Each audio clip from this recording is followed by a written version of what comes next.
Welcome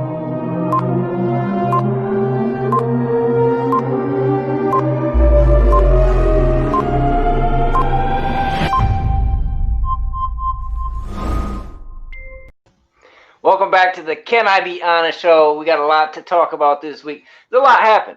So we had a presidential debate with two very outstanding, unique candidates. That was, man, we could talk about that.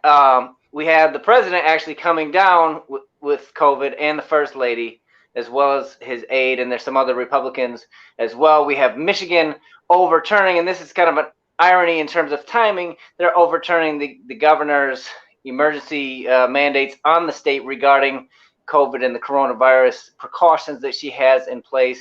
And we also want to talk about, so we're having a special guest, Dr. Ijeoma Opara, and she's going to talk about, she's going to weigh in on that. So any questions you have, it can relate to masks, because that's some of the things that are in place with Governor Whitmer's thing, also related to the president and different outlooks. His age obviously is a concern, as well as just anything else you want to ask her. But she's also going to talk about, one of the things we've talked about briefly in past segments is why is the coronavirus affecting Black communities more egregiously than other communities. So we've got a lot to talk about. Love for you to share right now, people that you think would be interested. And yeah, Dewan, how are you feeling this week? I am excited to have this conversation. It looks like it's kind of been all over the place regarding some of the comments that I've seen people having about like the president being infected. It's a wide range of perspectives regarding the emotions that people are having. I'm excited to get into some of that. I also have some thoughts about the debate. I know that we're, almost a week after the debate, but I do have some reflections on that to share as well. But I'm definitely interested to hear what the doctor has to say. I know that she's been doing some research and just kind of some of her studies with the way that the pandemic and the virus has impacted the Black community at much higher rates. And I think she can help shed some light on the why, right? We're always talking about systems, like system is a word that we use a lot, but it's good to have an expert on to be able to speak into some of that and shine some light on some of that. So if you're with us, please share, invite some of your folks. I know that y'all been having this conversation in on your own chat lines, on your own social media spaces, and in your homes, because we definitely have. We got a lot to talk about today, as usual, and Ralph's going to tell y'all why. This is America. I have agreed. These are animals. America preaches integration and practices segregation. Why did you say Mexico? A rising tide of discontent. The South will rise again. I have agreed. We have contrasting visions about what America is. This is America. So Dewan, before we get into the medical stuff and bring the doctor on, what were your thoughts on the debate? It kept me engaged, right? It's like, I think that it's easy to disconnect from some of that stuff. It's not always like captivating and very interesting. But it's like anything else, right? It's like the Muhammad Ali effect was, look, half the people would pay to come and see him because he was a hero. Half the people would tune in because they couldn't wait to see somebody shut that big mouth of his, right? So I think that we have that oftentimes in our political, especially at the highest level with Trump and just kind of who he is as a person. So I think if you tune in, it's hard to turn off. And I found myself like frustrated and yelling at the TV and wanting somebody to have some control over like the interruptions. But I mean, there were definitely some things that stood out to me, right? It's like, the question and the conversation about, when he was asked to denounce white supremacy and the white supremacists specifically, and how reluctant he was for that. I heard somebody on, I think, a podcast say, for somebody that's so quick to clap at somebody and so quick to like just give his harsh opinions or criticisms towards somebody, for him to like, you know, kind of be caught off guard and not have a response ready to like just, you know, publicly and, you know, without apology, denounce white supremacy. I found that to be very telling. I was definitely, you know, heard loud and clear what he said to, you know, the Proud Boy of group. I heard that loud and clear. But that's one thing. So you don't think that was a brain fart? Because that's one of the things that I've heard. Also, he has denounced publicly the KKK. He's denounced white supremacy in general publicly. He's been asked directly, and you know, so that's one of the things that I look at is this. It's like you're like, I don't know how many times are you going to ask me this question? Do it like, let me give you something a little different this time. But you don't think that was a brain fart? No, I definitely don't think it was a brain fart. I mean, especially like you're in the middle of a presidential debate. You know that this question is coming. And the other reason I don't think it was a brain fart is because I've noticed a trend with him, right? Like when you ask him about like the Black population and systems and things like that, he takes that question and turns it into a law and order response. So I've seen him do that consistently. So they ask him a question about black voters and the Black population and some of the things that are important to them. They didn't ask him anything about like law or crime. It was about Black people specifically. And he works law and order into his response to that question. I've seen him do that more than twice, right? So that for that reason, I say no, I won't, he can't get a pass from me on that being like a brain fart. The other thing that I think kind of walks hand in hand with this is, you know, the one place where I've seen him really, really like call out racism and actually not just call it out, do something about it, was his defunding the training in regards to diversity and inclusion, right? Like, and making like that being like a training that folks would go through and there being funding tied to it.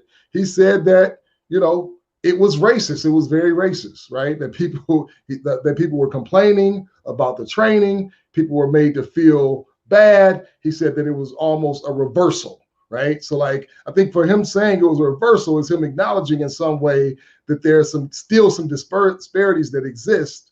And he took action, right? Like he took action and he very proudly talked about that. You know what I mean? So that for me kind of plays into the whole narrative as to where he falls when it comes to just white supremacy, right? Like you don't say stand down. What do you think he's saying it's a reversal of, though?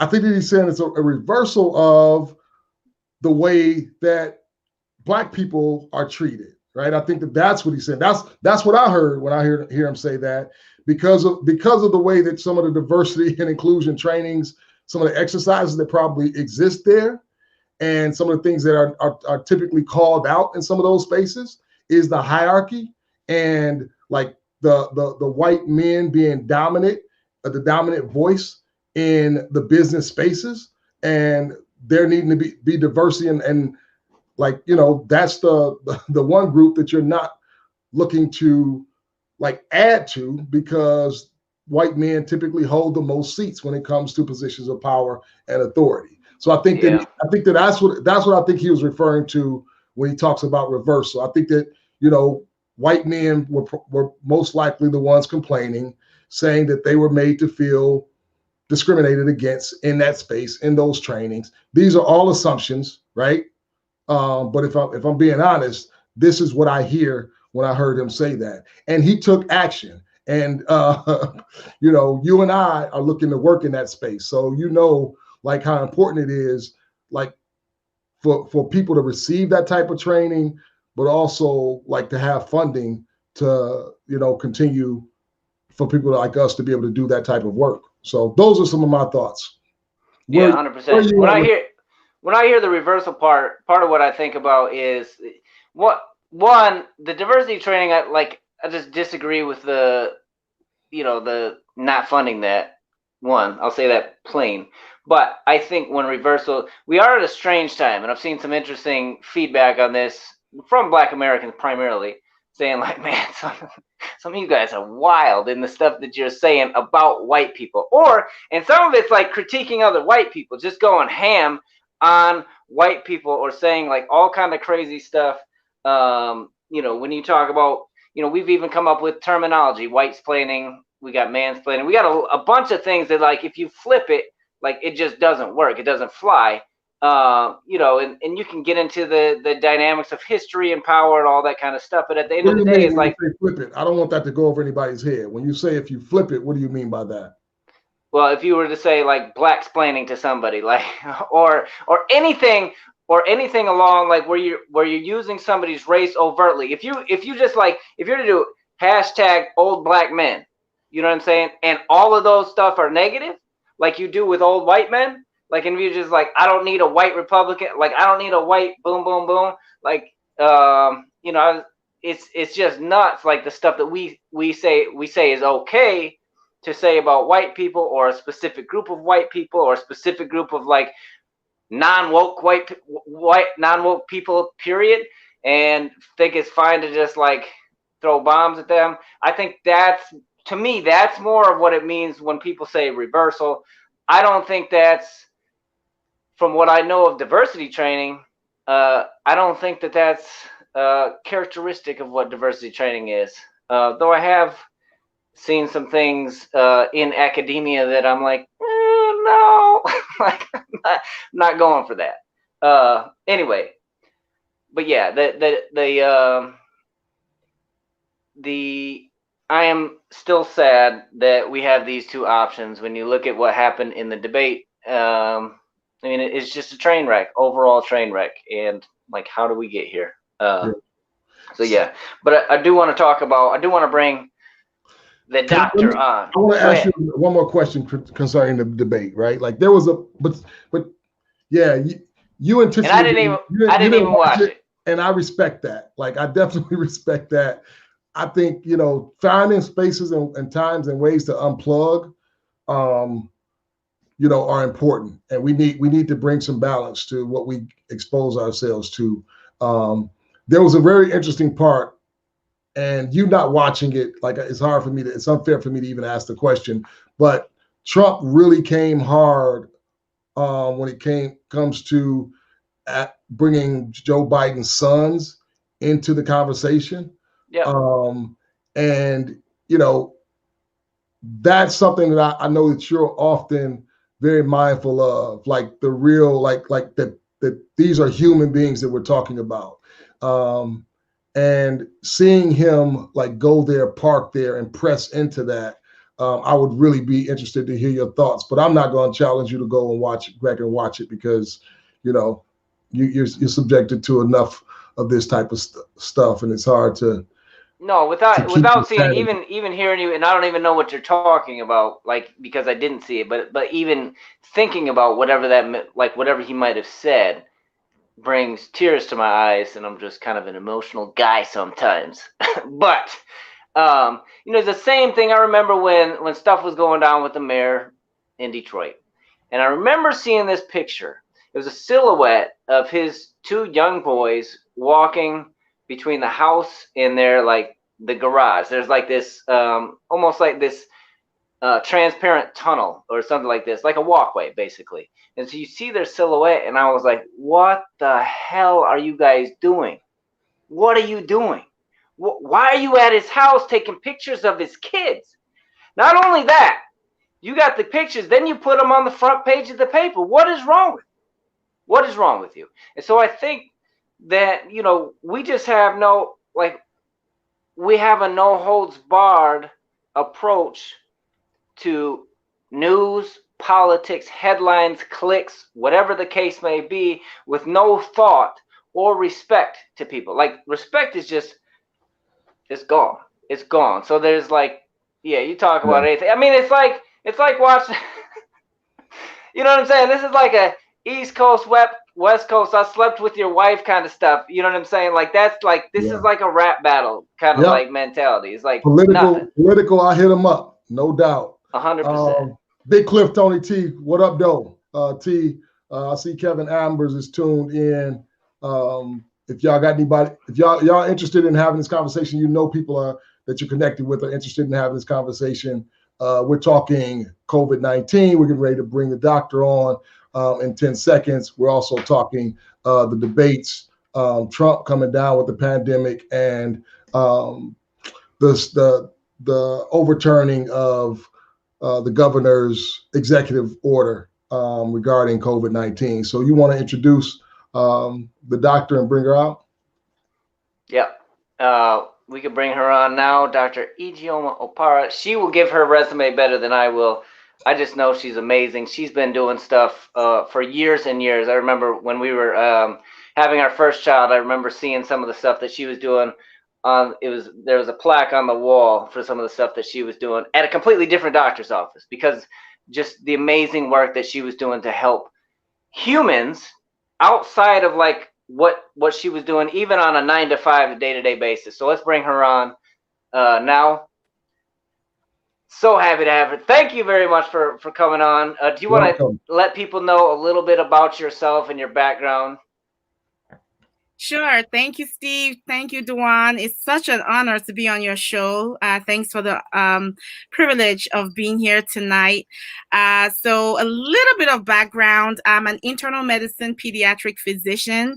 I'm a professor at the School of Medicine, Wayne State University. And I also founded and direct our Institute for Health Equity and Justice in Medicine through the Department of Internal Medicine. I'm also co-director of our Global Health and Urban Health Equity Program for the School of Medicine as well.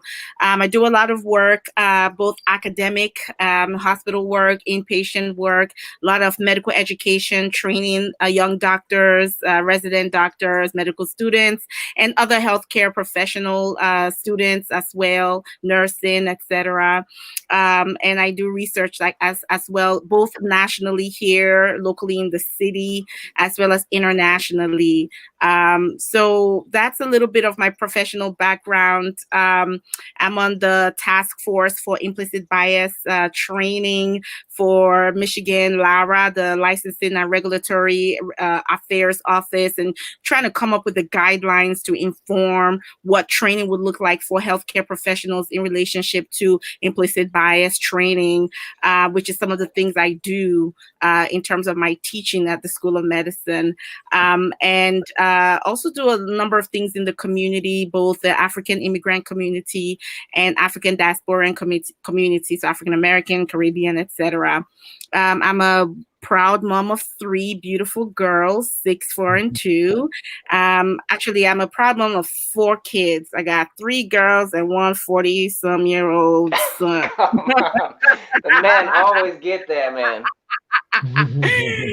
Right, my husband Kim G, proud wife of his as well, and of course daughter. And I'm a new auntie. My sister Kelechi just had her son on Thursday, her second child. Yeah, so very full life, very busy, but very grateful. So hopefully that's enough of a resume. No, that's great. Thank you. Yeah, I don't know if Steve would have been able to capture all of that without your help. So we are so glad to have you on. I've been excited to have this conversation with you since you chimed in on one of our other discussions. I think we can start like right out the gate, right? It's like I think you having a passion for just the disparities in what I'll call the disparities in the way we see health and how the systemic racism and biases have kind of like worked their way into that space, right? I like to say that, when we're talking about Detroit and Black Detroiters, we're always going to be the hardest hit. It doesn't matter what the catastrophe is, right? So what were some of the things that you have perceived? What was your perception on just the health disparities before the pandemic hit? Like what were some of the things, your observations, and like that you understood from a professional level that we didn't necessarily understand or we couldn't prove out? Right. Yeah. Thanks, Duan. That's an excellent question. And before I answer that, I actually wanted to reflect on the conversation you all were having in regards to the debate, which I watched very painfully. My sister's, while my sister was laboring, okay, that little Amazon woman with no medicine, just laboring away, listening to this voice bullying another person while this other person was trying to just have a conversation. I was just like, my God. You brought your niece in listening to that? Like, how could y'all do that? I know. Well, thank God it's my nephew. Man. Thank God he didn't come out during the debate. The debate was over. But unfortunately, he had to hear all that while he was trying to come out, you know. I think that probably helped the contractions. I think he wasn't trying to come out during that. I know, right? Like, probably he was trying not like to go back up. I'm like, yeah, I'm not coming out. I don't know why they're trying to have me. But you know, there's no better example of, you know, you mentioned a powerful word, which we talk about, systems and structures, because ultimately that's what it comes down to, right? And you know, there is no more powerful example of how those things collide, how systems and structures built on inequity to establish a hierarchy of power along racial lines in this country. There is no better example than the debate and then what happens afterwards with the president now being COVID positive at Walter Reed Hospital. And then everything that happened in terms of providing care for him and people surrounding him that were exposed, such as Governor Chris Christie, checking himself. I mean, just even the language of privilege, checking myself into the hospital. How many of us, even myself as a physician, I can't check myself into the hospital I work at. I can't check myself. Regular folks get admitted to the hospital. And we know what happened during the height of the pandemic. People were turned away from the hospital. Turned away from the hospital. But I have a friend that works in the medical field, and what that friend told me was that they were out of beds. They were sending people home that they expected would die. Right. And they didn't tell them that, but the expectation that person would not live. Right. So I'm sorry for interrupting, but like, you know, you don't have to talk about that. You know, I know, absolutely. Two things were happening. It was either, well, this person may pass anyway, or it was, well, this person might be okay. Let's save the best for someone who would absolutely benefit from it. But there was no clear guidance. There wasn't any clear, consistent algorithm for how do we do this across the board. So yes, why wouldn't, and this relates to your question, Duan, we have, unfortunately, the studies bear out that there is clear bias in the healthcare system, provider bias and institutional bias as per the algorithms and the protocols that are put in place that do not advantage people of color and those of darker skin. Why would that all of a sudden be different with COVID? No, rather with COVID only, it's exacerbated even higher because you're dealing with a condition with no treatment, no cure, you know, and with very high stakes, with limited resources. So absolutely, those disparities that we saw before, and when we say disparities for the audience, you know, we're talking about differential outcomes in health, different outcomes along racial lines, meaning when I say outcomes, how long we live, how well we live, our quality of life, the diseases that we have, and then how severe those diseases are, like hypertension, diabetes, asthma, COPD, etc., cancers, autoimmune disease like lupus, etc., etc. There we have historically higher rates of these diseases than our white counterparts. And when we have these diseases, we tend to have them more severely. The question, like, I love what you all said earlier, why? Why is that? It's not because of inherent inferiority in our body. Our bodies are fearfully and wonderfully made. We don't have worse tissues or cells or organ systems. But because exactly what you said, because of the way racism is written into the structures, the very systems around housing, education, criminal justice, healthcare, the media, education, as I said earlier on, etc., the economy and the opportunity to earn income, this then concentrates poverty in certain areas that are written, and the lines are written around race, and then concentrates wealth at the same time. And that's the other part of the coin we have to discuss. Concentrates wealth in another area that is again written around race, and that area are folks that are identified as white. So and that's the story that we live in. And so we see that those lines sit parallel to outcomes.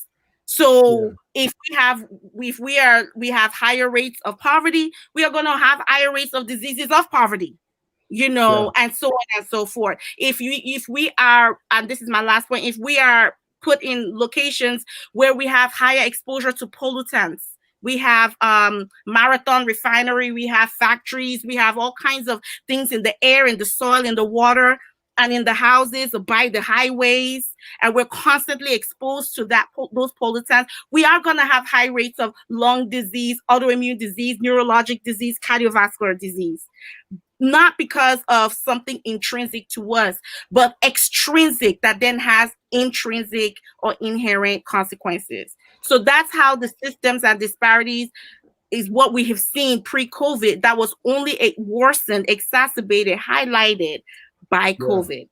No, that's good. That's good. You dropped a bunch of information. And I think some of that has become like buzzwords to some of us. Some of us have heard some of those terms used before. I think the question that I have is if that's true, everything that you said is true, and I don't doubt that any of it is. If I'm a white person, like, what am I supposed to do with it? Am I supposed to feel guilty? Am I supposed to feel bad? Like, what am I supposed to do, like, with the fact that there's more hypertension in the Black community, there's more diabetes in the Black community? If like, what am I supposed to do with that? Like, if I'm a white person, right?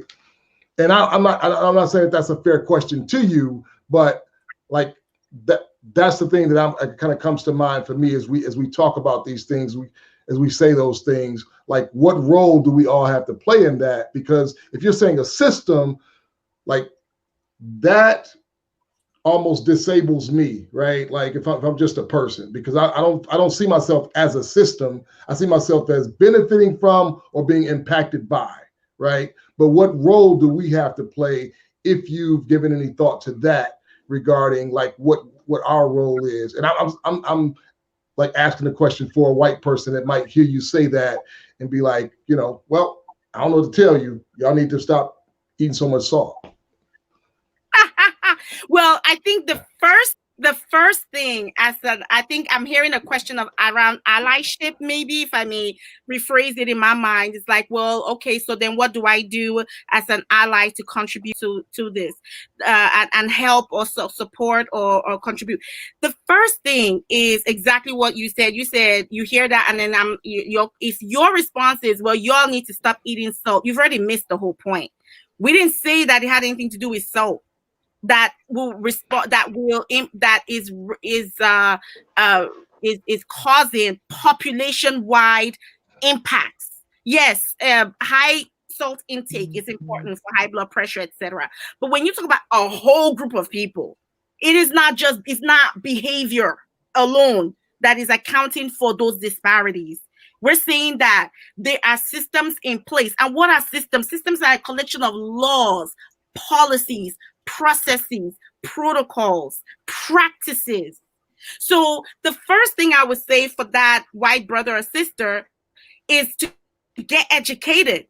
There are numerous books, podcasts, websites, videos, documentaries, movies even, I would say documentaries, not the movies. But although my family, we watched The Banker yesterday with Anthony Mackie and Samuel L. Jackson. Have you seen it? I was like, I'm going to play clips from this. Watch it. The Banker. That's y'all's homework. Steve, Dwan, watch the movie before next week. And give me I didn't know we were doing homework. I didn't know we were doing homework. I love it. I love it.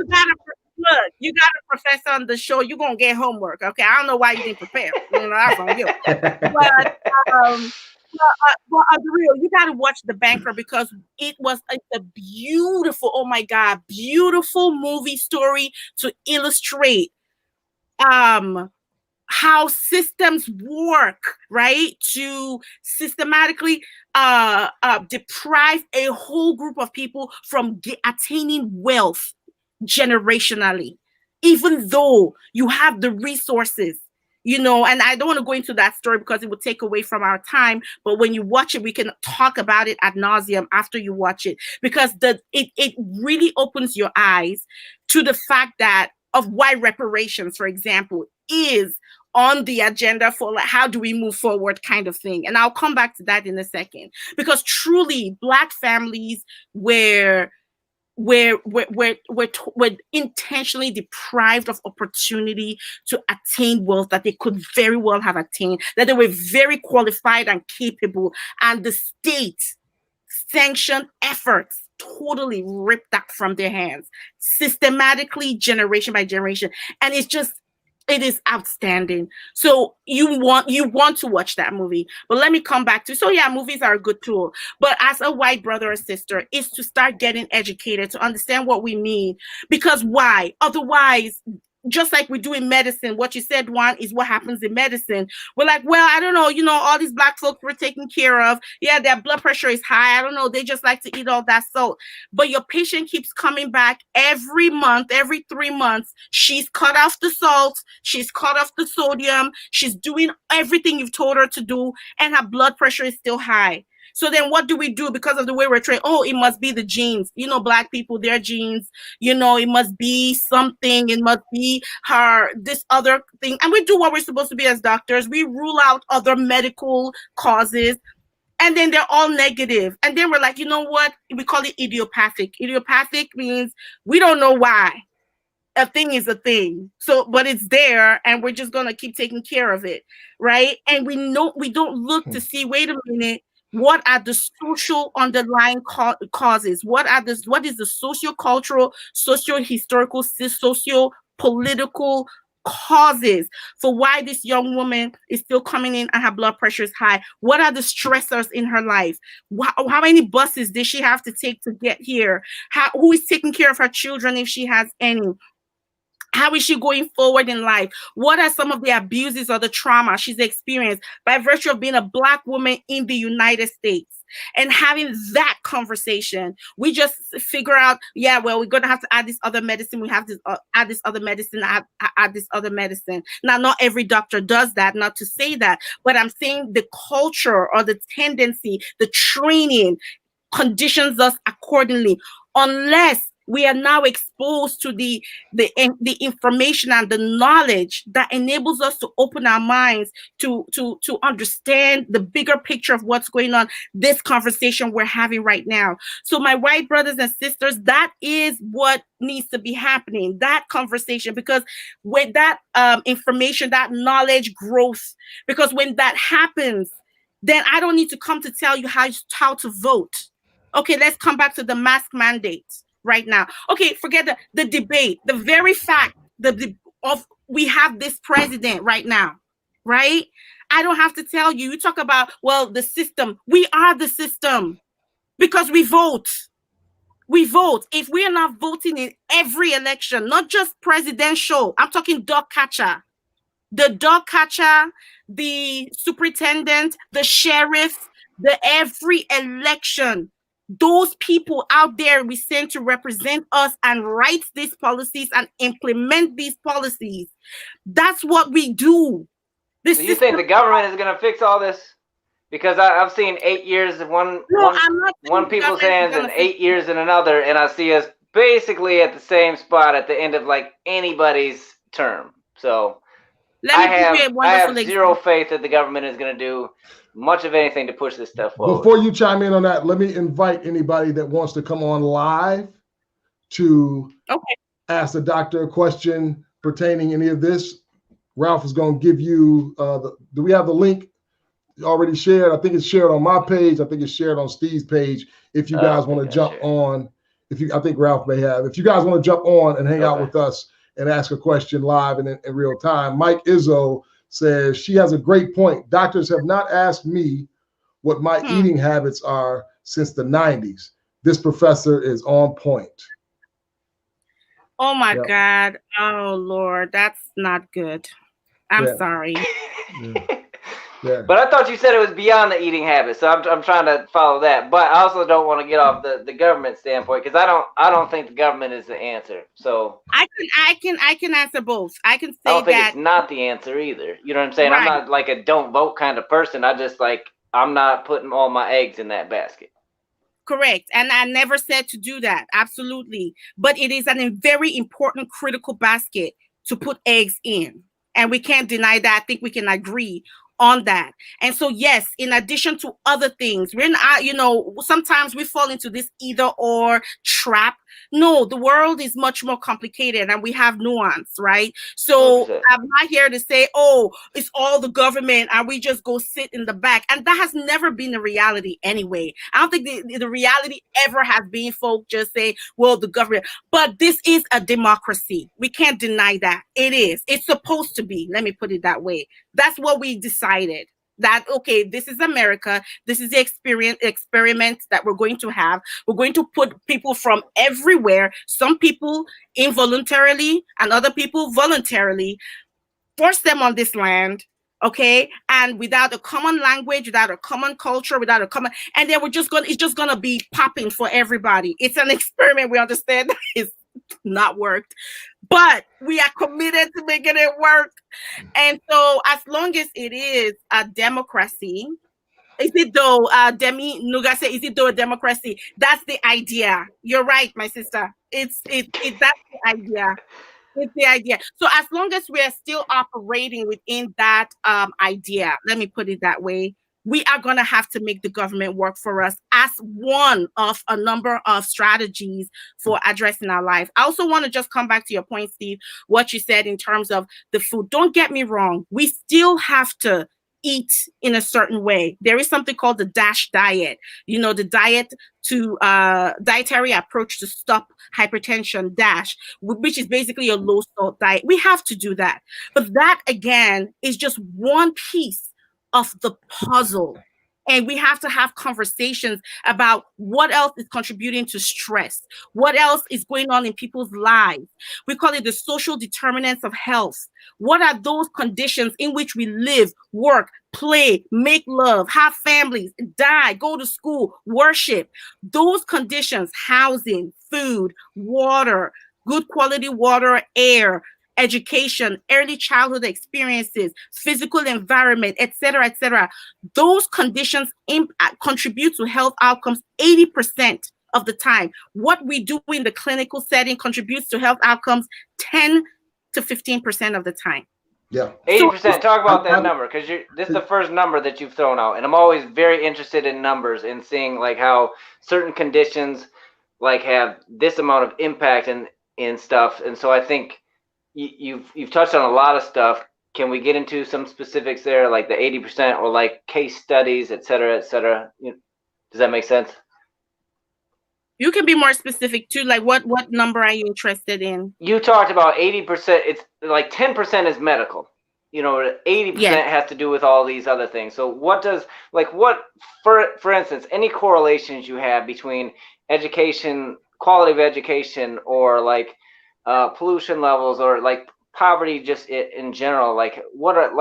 So for instance, here's a number that they talk about. It's reading level. They know by age 3, and it's very complicated. You hear a lot of numbers are relating to prison and whatnot, but they have said by 3rd grade, they know they can measure reading levels at 3rd grade and project from there how many beds they're going to need for prison. You know what I'm saying? That's a very quantifiable thing associated specifically to education. And so since we're talking about health, what are there similar things that come to mind as we're having this conversation that say like X percentage or X whatever is like, this is what poverty does, or this is what pollution does, or this is, you know, when you talk, you bring about some great points regarding refineries close to Detroit and other areas where people don't want to see them, and so we'll just put them where people who make the least amount of noise with the least amount of cash are gonna be. So absolutely, I think the most important number, because I can throw out numbers all day, but I think what people need to know at the end of the day is that the conditions in which we live, the conditions in which we work, we play, we eat, you know, we raise our families, we worship, impact health outcomes to a much larger extent, up to 80%, than genetics or the care that we get in a clinic or in the hospital. And so what that allows us to do as physicians and as scientists is that we need to get better about asking those questions and intervening at those levels. And what happens is that we're not doing that. And we're still sort of in a very medical, clinical focused way of addressing a lot of these issues. And that has contributed to not moving the needle in COVID. However, the needle is moving with COVID. And so some numbers for you, you would know that in April 2020, right, despite being 14% of the population in Michigan, African Americans accounted for 40% of the deaths from COVID, right? Okay. And so how many of the cases though? 40% of the deaths, and we were about 30 something or so percent of cases. And so what happened is that number has dropped. And now, even though we're still about 38% of death rate, but the number of cases has dropped down to 21% as of September 26th. And why did that change? What changed there? Did we magically get healthier, or was there just a magic pill or magic? No, it was a constellation of different things. One was the governor and the deputy governor, Gilchrist, and Governor Whitmore moved very quickly to form the task force, the COVID racial disparities task force. And they came up with a plan, a concerted plan that focused in on neighborhoods and started to... So can I clarify? I have a question about the numbers. Mm-hmm. Did you say 21% is now, you said 38% is the death rate now, and 21% is the overall... So the death rate stayed about the same? So the death rate stayed roughly about the same, but the case rates have come down. Gotcha. Now, keep in mind, this is in 6 months. This is in April, May, June, July, August, September. This is in 5 months. Yeah. So, and now what's funny, no, it's not funny, but it's not funny, haha, it's funny, not good, right? Is that the rates are going higher in the UP. And so it's becoming more and more challenging. Demi said, hasn't it dropped down because more people in red states got it? Well, I don't know the answer to that. Yeah, but we're talking about Michigan, right? Specifically. Yeah, right now, right? We're specifically talking about Michigan, but I don't know the answer to Demi. I can look it up and follow up with you afterwards. But I could say that the numbers in the red areas of Michigan, shall we say, have gone up. And so not only, like I was saying, the concerted efforts of folks in terms of the leadership in the neighborhood level to begin to have culturally relevant, targeted messaging around Black communities, but Black people as a whole have shown to be more adherent to wearing masks and physical distancing, following physical distancing guidelines, basically practicing all the precautions our president hasn't practiced. So I think that as a result, we're beginning to see at least numbers coming down in the case rates. And I'm hoping that very soon we will start seeing the same thing reflecting in the death rate. Great. I got a question I wanted to throw at you. So I want to give something practical, right? I think that you talked about earlier you talked about the the stress levels and whatnot, and some of those. And Chris Veltman just put a question up related to that too. Chris Veltman just put a question out. So for me, I was going to go with Big Cliff Tony T's question. It's been sitting there for a while, but practically, as we were talking about the stresses, I saw a video that that Mike Izzo, who's watching or was watching earlier, I saw a video that he posted where he just showed a spot that he goes to outside of either a body of water, I don't know if it's a lake or what, and he said, this is where I go, and I just sit and I chill with nature and get my thoughts together, right? And I think that, like, for me, practical things to give people is really huge. So if you can find a space where you can go out, sit, gather your thoughts, pray, meditate, if those are things that you practice, I think that that's really healthy. And when I'm doing that consistently and regularly, I can see and feel the impact in myself physically as well. So I just wanted to drop that out there, something that I've seen work for me. And can I speak to that a little bit too? I think it's so key. I thank you for that. That's very powerful.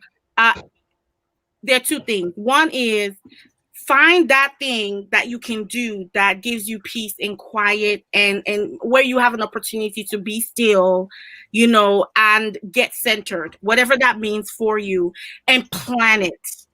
So I don't know how, everyone does it a little differently. Some people, they plan everything up here. Some people, they have their planner. They use their iPhone. I'm an iPhone girl. Whatever it is, that's your zhuzh, but plan it. If it's early in the morning, if it's sometime in the midday, if it's in the evening, just plan it. If it is just walking around the house, the block, the neighborhood, or wherever you're at, whatever that piece is, plan it. And it doesn't have to be an hour. It doesn't have to be 45 minutes or 30 minutes. It could be 5 minutes. That's still good.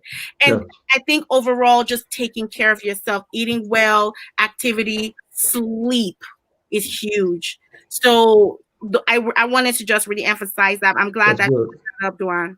No doubt. So Big Cliff Tony T, long-time friend of mine, says, what's the doctor's opinion on kids going back to school who are currently doing virtual learning? And then he said something at the bottom, and I don't have my glasses on, so y'all got to read the rest for yourself. Yeah, they recently changed the option from January to October 26th, so you have to wait to March 2021. What I'll tell you, Big Cliff, thank you so much for that question, is that at this point, it is a very personal, the school management question is a very personal decision. It really is. I don't know where you live, but you look at the numbers in your area. You look at what your school district is doing to keep everybody safe, not just the children, but the teachers and staff as well, parents and everybody involved. And then you look at your family situation and you make that decision. Okay, and then what are the rules in your area? Because I know different school districts are doing different things and allowing different things. But if you are able to keep your children at home and make sure they have a very positive virtual experience, and then a learning experience, and you have the capacity and the resources at home, and it's not adding to your stress, speaking of stress, and you can do that successfully, that's great. If it's such that is not a possibility for you, and you have good trust in what your school district is doing, and you have a contingency plan should they have to close down because of outbreaks, or if anyone in the family gets sick, then you make those plans. It's totally a personal, family specific decision, looking at your capacity, your resources, and your ability to handle whatever comes up, for better or for worse. So, I have wisdom and everything that you need to make that decision. But it's not easy, and I totally, my heart goes out to you. We're going through the same thing in my family. So I can't really. Yeah, you and your 4 kids, man. Next time I see your husband, I'm gonna lie. I just gotta, let me just put a word out there now. That's a good dude. That's a good dude, because I don't want him to be looking at me side-eye like, you couldn't say anything, man. Like, you couldn't say, you just let her, I'm not even there to defend myself. You're like, what's up with the bro code? We can't let that ride, Doctor. You can give us homework, but you can't come on here and be men bashing like that. Alan Dan, I see one of my big cousins on here, some of my younger cousins on here. Alan Dan, what up, though? I see you checking us out all the way from Phoenix, Arizona. Mike Izzo said, looked like Mike Izzo had another comment. Was there another question that we wanted to get to? I think Trump. Let's talk about Chris. Trump. Too. I do want to. We kind of got into the stress. Talking about your president. I do, man. My president. No, I mean, we said we were going to talk about his diagnosis and some of the comments around it. So I don't know if you want to get in the comments around it first, or some people are, and you could say in the comments what your take on it is. Some people have said this is another ploy, a strategy for a variety of reasons. One, so that he can like get through it quickly, even though he doesn't have it, and make it look like he's just that much of a specimen. Or so he could downplay like just how bad it is overall, which is hard to do against 200,000 people on the other side of that actually have passed from it. So he could pivot from the terrible display at the debates. There's a lot of different theories floating around. Anyone buying any of those theories? We'd love to hear your comments. Yeah, definitely we want to hear your comments. So Steve and I have this thing that we like to do when we say, oh boy, looking in the mirror. Yeah, he gets scared when I say that, right? He don't know where I'm gonna go. But we have this thing that we like to call looking in the mirror versus like out the window, right? So the mirror first, then the window. It's almost kind of like the speck in the plank in your own in your own eye versus the speck in your neighbor's eye. The log in your eye, right, versus the speck in your neighbor's eye. But like I can't say that I'm proud of some of the places where my mind went when I heard that the president had the virus, right? Like I can't say that some of the thoughts that I had align with who I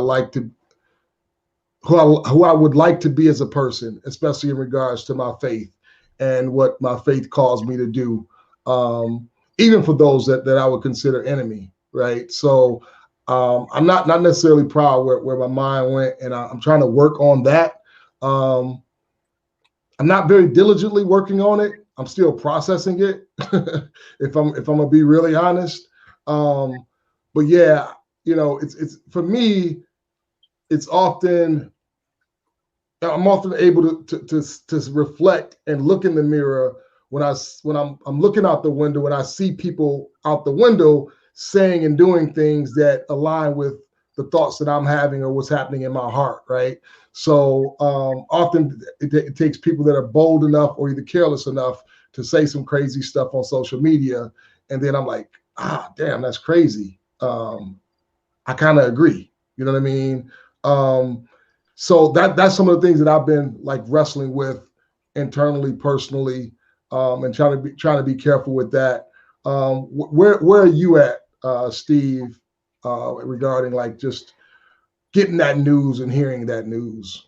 I had thought about this early COVID, and my honest thought was like, man, this would solve a lot of problems if he just got it and died. And then I heard someone today that's like, man, their perspective, like, just really, I just loved how like on point it was, because he drove by with a bullhorn, a bunch of Trump supporters, like, I like my presidents who I prefer my presidents who don't get COVID-19. In reference to the McCain thing, it's like, you know what I'm saying? It's like, I like my whatever he said, war heroes or military personnel who don't get captured. And I was like, man, that's tough. And at the same time, it's like, that's how I know, like, man, you really got some work to do internally. That it's one thing to have the thoughts, and there's part of me, and I mentioned that to you on when we were talking about it yesterday or whenever, is that like there's part of me that wants to justify this by saying like there isn't another Republican, Democrat, etc., who's been in office or who's in office now at any level that I have had these type of thoughts about. Like I don't like his level of divisiveness, his level of just recklessness when it comes to having the highest office in the U.S. and being the leader in the U.S., being our representative to the nations, is like is mind blowing to me. Some of the stuff that he says and does from that level of influence, and then how it's trickling down. But I'm also recognizing like, look, he just like came at the right time, because we've been building up to this point. And I don't, you know, I am a big like he, you know, like in retrospect, after he got elected, I realized like, no, I've been seeing this. I've been seeing these same kind of conversations, just not as big and bold and public and as with as much attention that he gets. But I've been seeing this stuff, and it's from the left and it's from the right. And you know, I'm seeing people bully the hell out of Chris Pratt for some tweet he made right now. It is nuts. Like some tweet he made recently, and I'm like, dude, man, are we really like it? It blows my mind. So I like naturally my mind wants to make myself feel okay about having these thoughts. So I think, oh, I would never think this about so and so, but really it comes down to the point like looking in the mirror. It's like, no, dude, you got to like this guy, regardless of what you think about him, is made in the image of God. He's made in the image, like he was created to be something beautiful and amazing. And like he has people that are intimate with him in whatever, as hard as that is for me to imagine, you know what I'm saying? But he's got children. He's got people that love him. It's like, even when I look at him and his wife, it's like, dude, what is happening? Like, I don't like it's hard for me to understand what's actually happening there, because I see no anything visibly. But that's not my place to judge. But at the end of the day, he's created in the image of God. And if I want to hold like my, you know, if I want to like call people out for like just the very destructive ways in which we come at each other across the board, like I have to call myself out for that. So yeah. So Doctor, I would like to kind of throw this your way. Thanks for sharing all that, Steve. So for me, and lots of people that I know, or you know, lots of people that I hear and see their comments, they feel like he did a terrible job of managing this, right? This and he from some of the things that I've seen him say recently, either he's not being honest now or he wasn't being honest earlier on, right?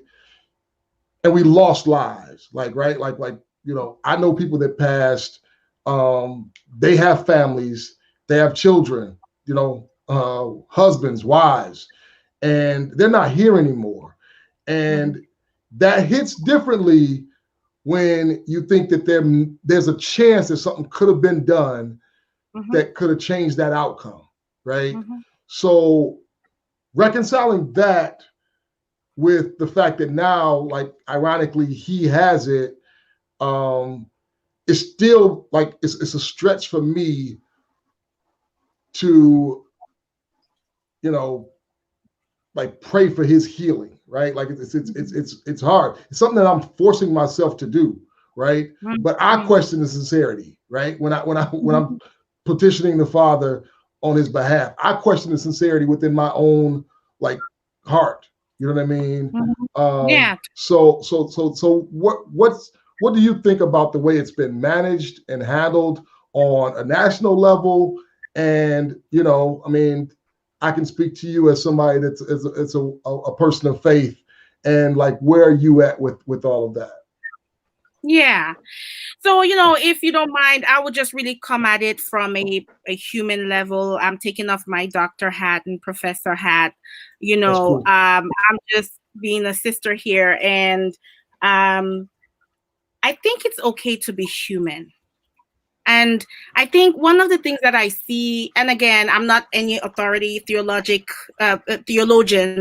or, theological authority or expert. This is just me where I'm at spiritually at my level, which admittedly isn't very high.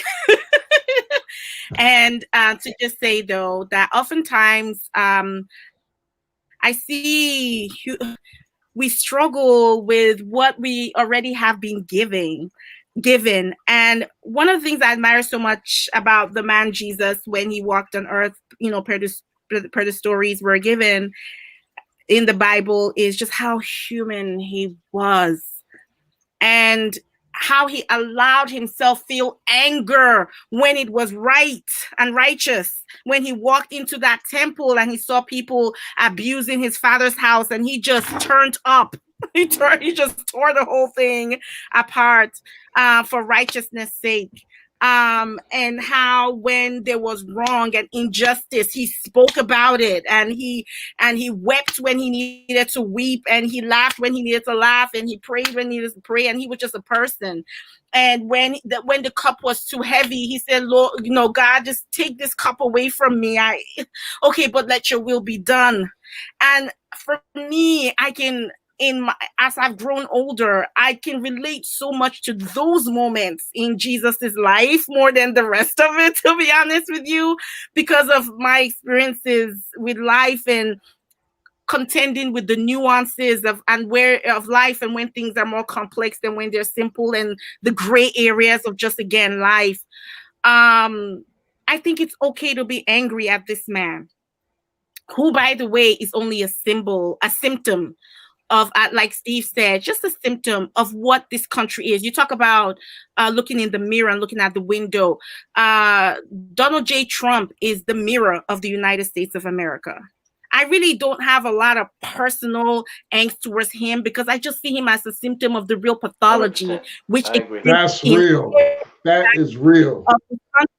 So I don't, when he does his behavior, I'm like, okay, he's just showing us what we didn't have we don't have privilege or power to see behind the scenes, but he has enough, I don't know, ego or arrogance and the belief that he can act with impunity to not even care about hiding, the reality that is very real in every protected space by power and privilege in this country.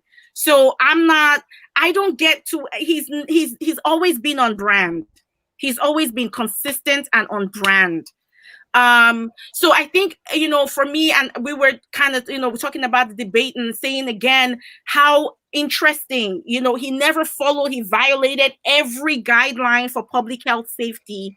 He acted very irresponsibly. You are the president of a nation.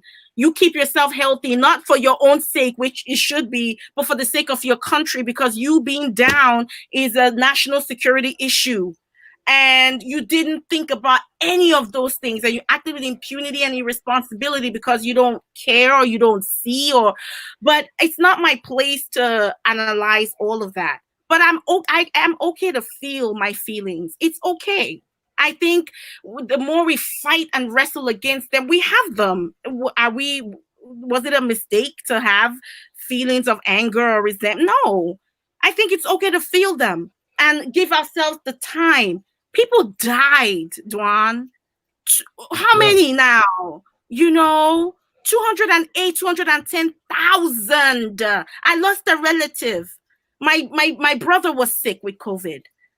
I was probably sick. I didn't get tested because it was right in the beginning. Nobody had tests.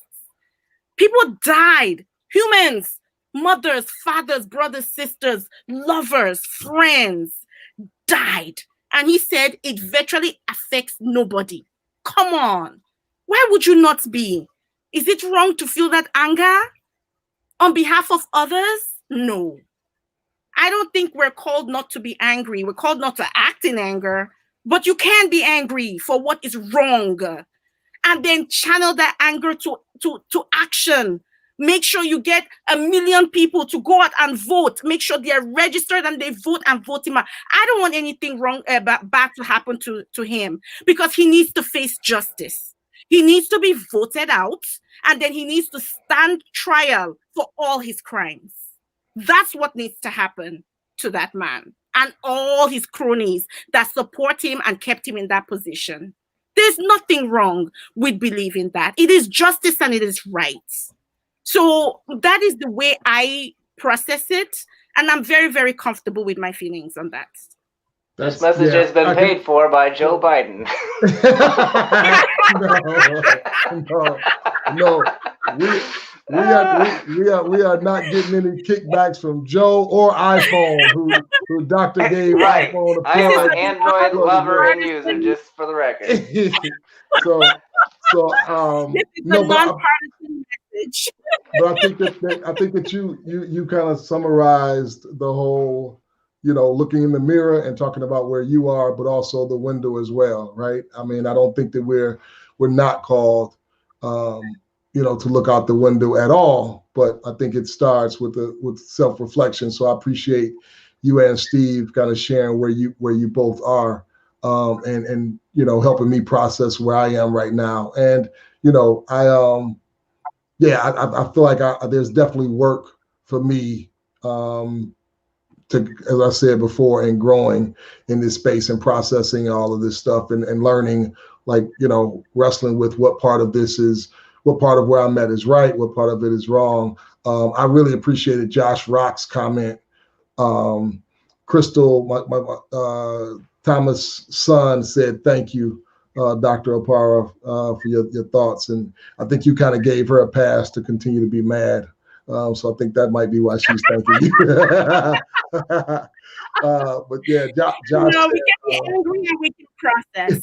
We can process. We'll get there. We'll get there. Yeah. So I mean, obviously, there's going to be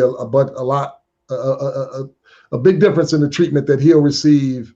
Goes back to where we started the conversation at, just the disparities, right? Like there's a lot that we still have to overcome in the way that the folks that, are getting infected with the disease in urban environments, in cities like the one that I live in, that we're in right now, and that we represent in Detroit, versus, somebody that has deep pockets and a Chris Christie that can take himself into a hospital.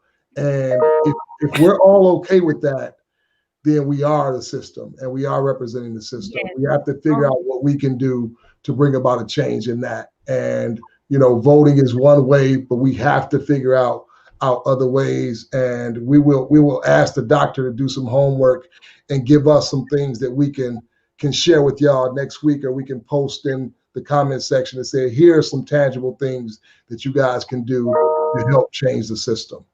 Cool? No, absolutely. And I really want to say this, really quickly, to your point.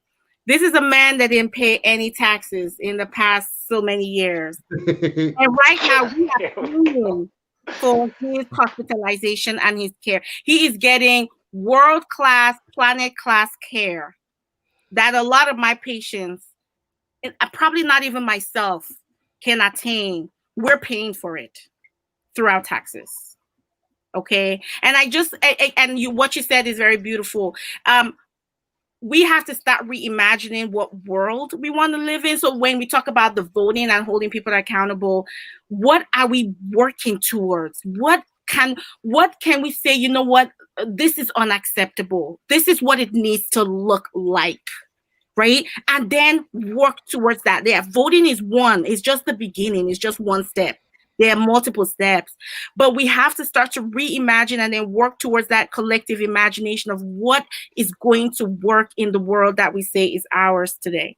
But yeah, if we keep accepting, Chris, the governor, whomever just checked into a hospital out of an abundance of caution.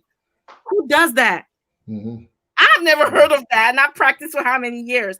So I just think that, yes, you're right. We are the system, and we have to say, hey, this is unacceptable. It's not okay. Like, it's not normal, because part of how oppressive systems work is that it's normalized. We just accept that, yes, a person can just walk in and get all kinds of treatments, experiments or otherwise, that your mother cannot walk in and get, even when she's symptomatic and really sick.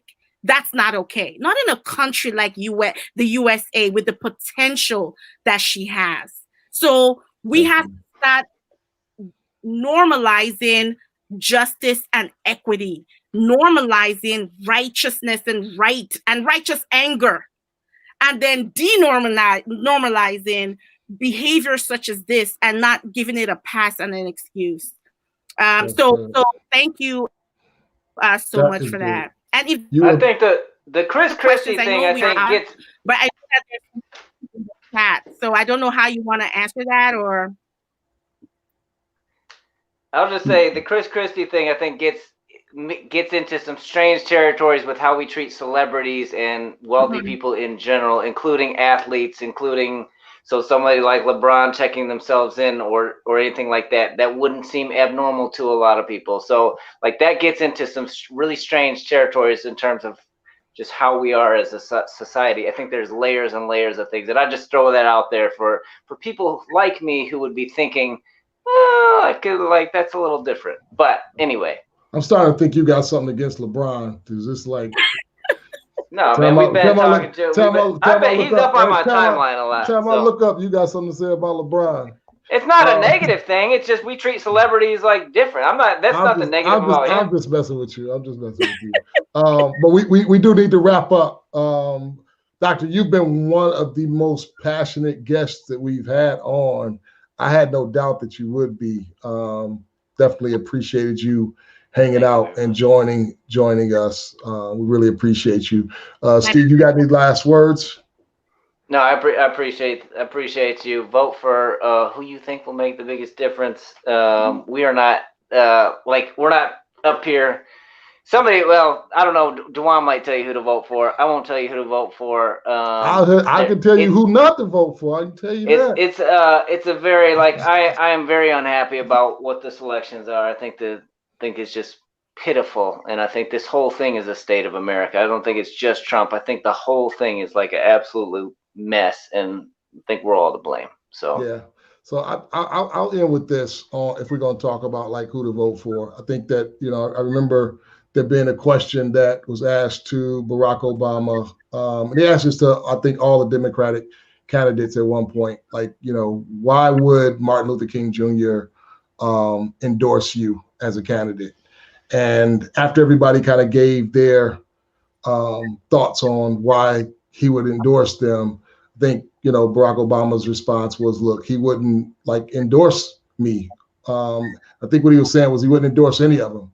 He saw himself as prophet, right? And there is a pressure that needs to be applied no matter who's in office, right? Yep, and I think that the doctor said it earlier, and Steve kind of doubled down on it, voting is a part of it, but we have a bigger role to play, right? We have to be a prophetic voice that puts pressure on those that are in office. If we voted for them, if we didn't vote for them, we have to keep the pressure applied. That's the only way that real change will happen. So let's do that. And I can't wait to see what we have to talk about. Doctor, before I cut out, I want to say thank you. We really appreciate you for taking time out to hang out with us. Obviously, everybody that was watching loved you. I've never got this many thumbs up and hearts on any show before. So obviously everybody loves you. So thank you so much for hanging out with us. We hope that y'all will come back and hang out with us again next week. We hope that y'all spend some time reflecting, finding that space. Watching The Banker. And unplug. We'll watch The Banker. We'll make sure we check in on that next week. And we are definitely sure that there's going to be something to talk about, as there always is. And Ralph's going to tell y'all why. This is America. I have a dream. These are animals. America preaches integration and practices segregation. Why did you say Mexico? A rising tide of discontent. The South will rise again. I have a dream. We have contrasting visions about what America is. This is America.